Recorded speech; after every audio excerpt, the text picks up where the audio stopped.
Hello வணக்கம். இது உங்கள் சிவி ஜோன். எல்லாரும் எப்படி இருக்கீங்க? இன்னைக்கு பார்த்தீங்கன்னா தரமான சூப்பரான 9வது வாரத்தோட 3வது நாள் மதிய வேலை நிலவரத்தை தான் நீங்கள் பார்க்க போகிறீங்க. இந்த நிலவரம் கலவரமாக மாறி இருக்குது. ஸோ அதான் நீங்கள் பார்க்க போகிறீங்க. அதுக்கு முன்னாடி பார்க்குற எல்லாரும் நம்மளோட சேனலை சப்ஸ்கிரைப் பண்ணிட்டு பாருங்கள், லைக் பண்ணுங்கள், கமெண்ட் பண்ணுங்கள், அந்த ஹைப்பையும் பண்ணுங்கள். ஏன்னா நீங்கள் இல்லாட்டி நம்ம சேனலே கிடையாது. நல்ல ஒரு சப்போர்ட் கொடுக்குறீங்க, ரொம்ப ரொம்ப நன்றி. ஸோ இப்போ வாங்க அந்த வீடியோக்குள்ளே போகலாம். அதுக்கு முன்னாடி பிக் பாஸ் ஒரு சூப்பரான வீக்லி டாஸ்க்கை கொடுத்தாரு. இந்த அளவுக்கு அடிச்சுப்பாங்கன்னு கேட்டிங்கன்னா, இங்கே அடிச்சுக்கிறத விட அவங்களோட வன்மத்தை தாக்குறதா ஒரு பயங்கரமான விஷயமா இருக்குது. அதேமாதிரி இப்போ வந்து புதுசாக ஒரு விஷயம் இந்த ப்ரொமோட்டில் பார்த்துருப்பீங்க. ஆல்ரெடி ஆபாச குறியீடு அப்படின்ற ஒரு விஷயத்துக்காக விஜய் சேதுபதி தாண்டவம் மாடிருப்பார். விஜய் பார்வதியை போட்டு கலாச்சிருப்பார். இப்போது உண்மையிலேயே அதாவது அந்த மாதிரி நினச்சதுக்கே, அதாவது இந்த இது இப்படி இருக்குன்னு நினச்சதுக்கே ஒரு சண்டை. அப்போ இங்கே உண்மையிலேயே வந்துட்டு திவ்யா வந்துட்டு இப்படி காமிச்சிட்டாங்க.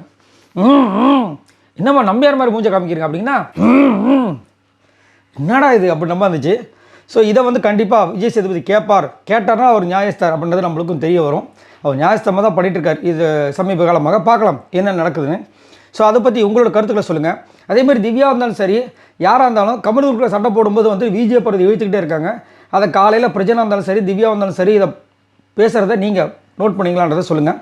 இப்போ வாங்க அந்த வீடியோக்குள்ளே போகலாம். ஃபர்ஸ்ட் பிளேஸில் யார் இருக்கா பார்த்தீங்கன்னா நம்மளுடைய வினோத் இருக்கார். இவர் எவ்வளோ ஓட்ஸ் வாங்கியிருக்காரு அப்படி பார்த்தீங்கன்னா 86,779 ஓட்ஸ் வாங்கியிருக்காரு. ஓட்டிங் பர்சன்டேஜ் பார்த்தீங்கன்னா 25.19. இன்றைக்கி பார்த்தீங்கன்னா ஒரு சண்டை ப்ரொமோவில் பார்த்துருப்பீங்க. இந்த திவாகர் போனதுக்கு முக்கிய காரணம் நீ தான் அப்படி மாதிரி சொன்னோடனே கானா ஒன்று டென்ஷன் ஆகிட்டு இந்த பிக் பாஸ் கேமையே வந்துட்டு கெடுத்துட்டு உள்ளேருந்து எத்தனை பேர் வெளியே போனாங்க, அதுக்கு காரணம் நீ தான் கோழி முட்டி அப்படின்லாம் பேசியிருப்பார். நான் என்ன சொல்கிறேன்னா, ஆல்ரெடி நம்ம சொன்னது தான், திவாகர் போனதுக்கு ஒன் ஆஃப் த ரீசன் இவர். திவாகர் போனதுக்கு அவரும் ஒரு காரணம். யார்? திவாகரே காரணம், ப்ளஸ் கானாவனத்தும் ஒரு காரணம். ஏன்னா கானாவனத்தை வந்துட்டு அவர் ரொம்ப ஓவராக வந்து கலாய்ச்சி ஒரு கட்டத்துக்கு மேலே அவர் பர்ஸ்ட் அவுட் ஆகிட்டார்.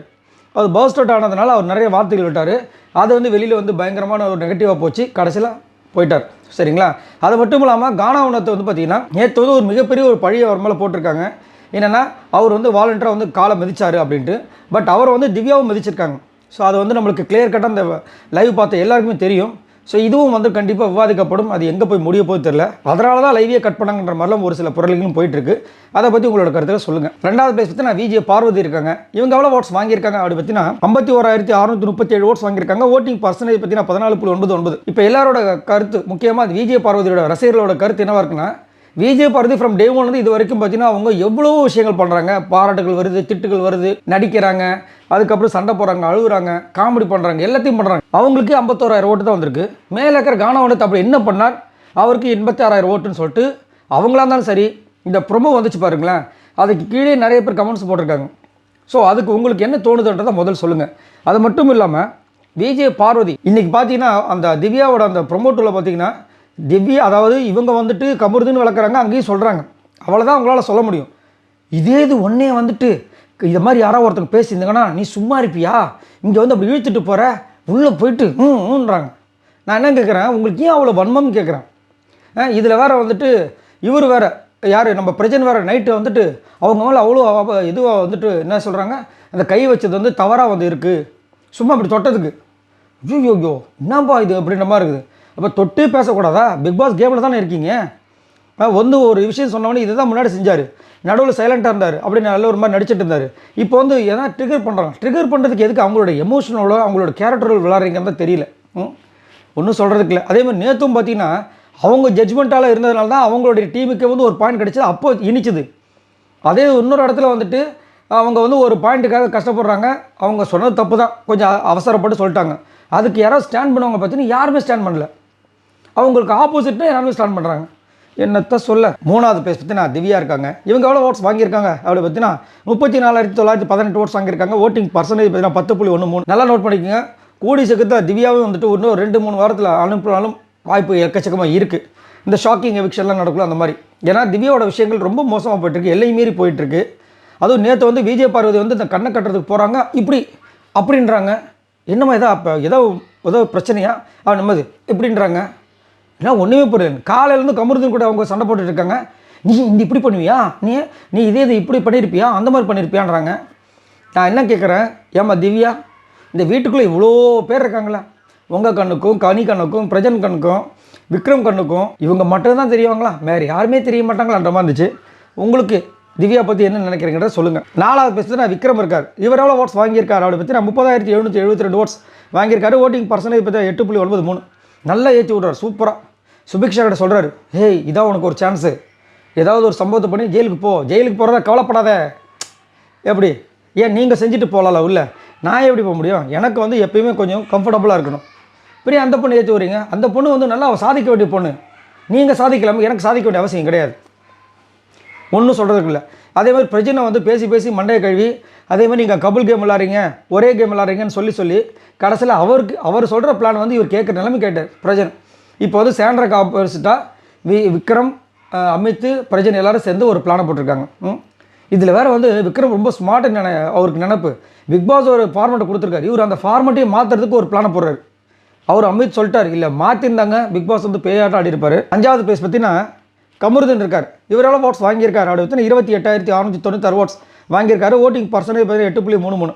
எனக்கு தெரிஞ்ச அடுத்த வாரம் வந்துட்டு விஜய் பார்வதிக்கு கமருதுக்கு செம்மையாக சண்டை முட்டும். ஏன் அப்படி சொல்கிறீங்கன்னா, இதுக்கு முன்னாடி நாமினேஷன்ஸில் அவர் வராமல் இருந்தார். இந்த வாட்டி நாமினேஷன்ஸ் வந்திருக்காரு. அது வரதுக்கு முன்னாடியே வந்ததுக்கப்புறமா வந்து சண்டை பயங்கரமாக நடந்துச்சுல்ல, வந்ததுக்கப்புறமா தான். அப்போ தான் வந்து அரோரா கூட அவர் சண்டை போட்டுப்பார். அதுக்கப்புறம் திரும்ப லைட்டாக அப்பப்போ பேசுகிறார். சரிங்களா? இப்போ என்னென்னா, இந்த திட்டுற விஷயங்களும் பார்த்தீங்கன்னா இப்போ தான் வந்து ஆரம்பிச்சிருக்கு. ஆனால் அவருக்கு வந்து எதுக்காக வந்து காலையில் வந்து பிரஜன் கிட்ட வந்து நீ ஒரு ஆம்பளைன்னு கேட்டார்னா, இவர் லேடிஸ் வாய்ஸில் டெமோ கேரக்டர் பண்ணுற ஒரு காரணத்தினால லேடிஸ் குரலில் பேசுகிறாரு. ஆனால் அவர் என்ன பண்ணுறாரு, டக்குன்னு லேடிஸ் மாதிரியே வந்து பேசி கலாய்க்கவே, அது வந்து உருவ கேள்வி, அது வந்து ஒரு கேரக்டர் வந்து தப்பாக பேசுகிற ஒரு விஷயம். நீ இந்த மாதிரி ஒரு பொண்ணை கலாய்க்கிறே, இது ஒரு நீ எல்லாம் ஒரு ஆம்பளைன்ட்டார். இவர் எவ்வளோ பெரிய தப்பு, அதை சொல்லக்கூடாது.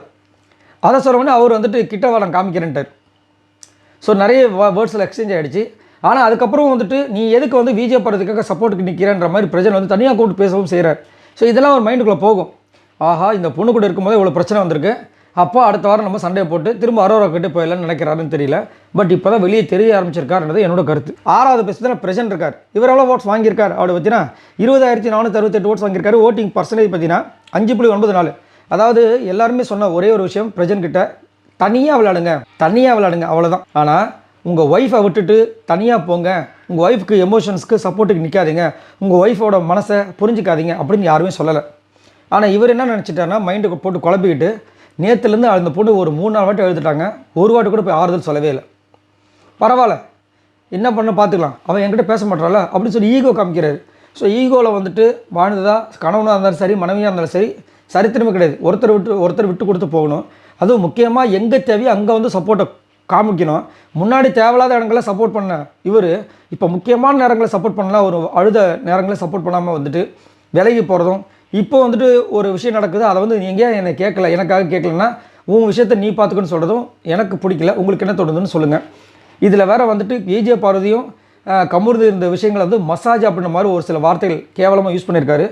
பார்க்கலாம் என்ன நடக்குதுன்னு. 7வது பேசுனா சாண்ட்ரா இருக்காங்க. இவங்க எவ்வளோ ஓட்ஸ் வாங்கியிருக்காங்க அப்படி பார்த்தீங்கன்னா 20,336 ஓட்ஸ் வாங்கியிருக்காங்க. ஓட்டிங் பர்சன்டேஜ் பார்த்தீங்கன்னா 5.9. ஸோ சாண்ட்ரா வந்துட்டு இவங்க மடியில், யார் சுபிக்ஷா மடியில் உட்காந்து இப்போ பயங்கர ட்ரெண்டிங்காக போயிட்டுருக்கு. என்னென்னா, நைட்டு வந்துட்டு அந்த நகையை வந்து களவாடுறதுக்கு அவங்க சாண்ட்ரா உட்காந்த இடத்துல வந்துட்டு நம்ம சுபிக்ஷா வந்து உட்காடுறாங்க. இவங்க எந்திரிக்க சொல்கிறாங்க, எந்திரிக்கல. அதுக்கப்புறமா உட்காந்து அப்போ தான் அந்த வந்து கையை தடுக்கிறது எல்லாமே நடக்குது. அப்போ தான் அவங்களுக்கு வயிறு வலிக்கிறன்ற விஷயங்களையும் சொல்கிறாங்க. அதனால தான் நீ வந்து ரெஸ்ட் ரூம் போன்னு சொல்கிறாங்க. சரிங்களா? ஏன்னா ஒரு சில பேர் அவங்களுக்கு வயிறு வலி, புரியுதுங்களா, லேடிஸ் கோர்ட்டில் அந்த வழியை சொல்லி கம்பேர் பண்ணி ஒரு சில கருத்தில் தெரிவிக்கிறாங்க. இல்லை, அவங்க உட்காந்ததுனால வந்துட்டு ஒரு வயிறு வலியை அந்த மாதிரி சொல்கிறாங்க. இதில் வந்து 2 பேருமே தப்பு இருக்குது. ஒன்று, அந்த இடத்த விட்டுட்டு இங்கே வந்து இவங்களோட சேரில் உட்காந்தது தப்பு, சுபிக்ஷாவோடது. இன்னொன்று, அவங்க உட்காந்தாலும் அவங்க மேலே வந்து இவங்க உட்காராங்களே, தப்பு இல்லையா? ஸோ 2 பேர் மேலேயும் தப்பு இருக்குது. ஸோ சாண்ட்ரா வந்துட்டு ரொம்ப மன உளைச்சல் இருக்காங்க, வேறு ஒன்றும் கிடையாது, பயங்கரமான மன உளைச்சல். ஏன்னா ஹஸ்பண்ட் ஒரு பக்கம் வந்துட்டு சப்போர்ட் பண்ண மாட்டாரு, முறைக்கிறாரு, உன் விஷயத்தை நீயே பார்த்துக்கன்றாரு. இப்போ என்ன பண்ணுவாங்க அவங்க? 8வது பேஸ் பற்றி அமித் இருக்கார். இவரால் ஓட்ஸ் வாங்கியிருக்கார் அப்படி பார்த்தீங்கன்னா 18,288 ஓட்ஸ் வாங்கியிருக்காரு. ஓட்டிங் பர்சன்டேஜ் பார்த்தீங்கன்னா 5.31. ஸோ அமித்தோட கேம் கொஞ்சம் நல்லா வெளியே வர மாதிரி தான் இருக்குது. பட் இருந்தாலும் இன்னும் நல்லா டெவலப் பண்ணால் நல்லாயிருக்கும். 9வது பேஸ் பார்த்தீங்கன்னா கனி இருக்காங்க. இவங்க எவ்வளோ ஓட்ஸ் வாங்கியிருக்காங்க அப்படி பார்த்தா 18,192 ஓட்ஸ் வாங்கியிருக்காங்க. ஓட்டிங் பர்சன்டேஜ் பார்த்தீங்கன்னா 5.28. இன்னுமே அந்த சப்போர்ட்டிங் கேரக்டர் விடவே மாட்டுறாங்க. அவங்க தங்கச்சி அவ்வளோ படித்து சொல்லியும். அது மட்டும் இல்லாமல் காலையில் வந்துட்டு விஜய் எட்டி பார்க்குறாங்க, அந்த நகையை தள்ளி விடுறதுக்கு வராங்க. தள்ளி விட்டு அப்படி உள்ளே போய் அதை தொட்டுட்டாங்கன்னா ஜெயிலுக்கு அனுப்பிச்சிடணும். என்ன ஒரு வில்லத்தனம். இதில் வேறு வந்துட்டு பிரஜன் கிட்ட அப்படியே பேசிகிட்டே இருக்காங்க, சாண்ட்ராக்கு ஆப்போசிட்டாக மாறிடுன்னு. என்ன நடக்க போகுதுன்னு தெரியல. இதில் வேறு சாண்ட்ரா வேறு கலாய்க்கிறாங்க. இவ்வளோ பெரிய வயசாக இருக்கீங்க, ஒரு சின்ன பொண்ணு போய் ஃபிசிக்கலாக வந்து ஹர்ட் பண்ணியிருக்கீங்கன்றாங்க. யார் சொல்கிறது பாருங்கள் வயசை பற்றி. 10வது பிளேஸ் பற்றி சுபிக்ஷா இருக்காங்க. இவங்க எவ்வளோ ஓட்ஸ் வாங்கியிருக்காங்க அடுத்து 17,565 ஓட்ஸ் வாங்கியிருக்காங்க. ஓட்டிங் பர்சன்டேஜ் வந்து 5.1. இன்றைக்கி யார் மிஸ் ஆகிறவங்களோ இல்லை இந்த வாரம் கண்டிப்பாக சுபிக்ஷா மிஸ் ஆக மாட்டாங்க எவிக்ஷனில். அப்படி தான் நல்லாவே நம்மளுக்கு தெரியுது. அது மட்டும் இல்லாமல் ஏதோ ஒரு விஷயங்கள் பண்ணணும்னு சுபிக்ஷா ஆரம்பிச்சது சூப்பராக இருந்துச்சு. பட் நடந்துக்கிற விஷயங்கள் பார்த்தீங்கன்னா தேவையில்லாமல் ஒரு வம்பு இழுக்கிற மூமெண்ட்லேயே பண்ணிகிட்ருக்காங்க. அதை தவிர்த்து வேறு ஏதாவது பண்ணலாம். அதேமாதிரி விக்ரமோட விஷயங்களை மண்டையில் வாங்கிட்டே இருக்காங்க. அதை விட்டுட்டு இவங்க ஓனாக பண்ணால் நல்லாயிருக்கும். லாஸ்ட்டாக பார்த்தீங்கன்னா FJ இருக்கார். இவர் எவ்வளோ ஓட்ஸ் வாங்கியிருக்கார் அப்படி பார்த்தீங்கன்னா 16,906 ஓட்ஸ் வாங்கியிருக்காரு. ஓட்டிங் பர்சன்டேஜ் பார்த்தீங்கன்னா 4.9. தேடி தேடி பார்க்க FJவை காணும். FJவாது அப்போ தான் நடுவில் ஒருத்தர் புட்டி கண்ணாடி போட்டு பல் எடுப்ப வச்சு உட்காந்துட்டு இருக்காப்புல. நம்ம FJ இங்கே பரவாயில்ல உச்சான்ற மாதிரி இருந்தது. என்ன இது எவ்வளோ பெரிய நீங்கள் ரவுடி என்ன இப்படி படுத்துட்ருக்கீங்க? அவங்க பேசுகிற பேச்சில் பயந்து சுருண்டு படுத்துட்ருக்காரு. சரி, இவங்கெல்லாம் மொத்தமாக அவங்க ஓட்ஸ் இது வரைக்கும் பார்த்தீங்கன்னா 3,44,557 ஓட்ஸ் வாங்கியிருக்காங்க. ஸோ இந்த வாரம் கண்டிப்பாக டபுள் எவிக்ஷன் இருக்கும். அதில் வந்துட்டு இப்போது இருக்கிற ஓட்டு நிலவரப்படி FJவும் சுபிக்ஷாவும் காலியாவாங்க. மேலே இருக்கிற கண்ணி போவாங்கன்னு கேட்டிங்கன்னா முன்னாடியே போல் இப்போ எப்படி போவாங்கன்ற மாதிரி தான் இருக்குது. ஸோ உங்களோட கருத்துக்களை சொல்லுங்கள். மறக்காமல் நம்மளோட சேனலை சப்போர்ட் பண்ணுங்கள், சப்ஸ்கிரைப் பண்ணுங்கள். பாய் நண்பர்களே.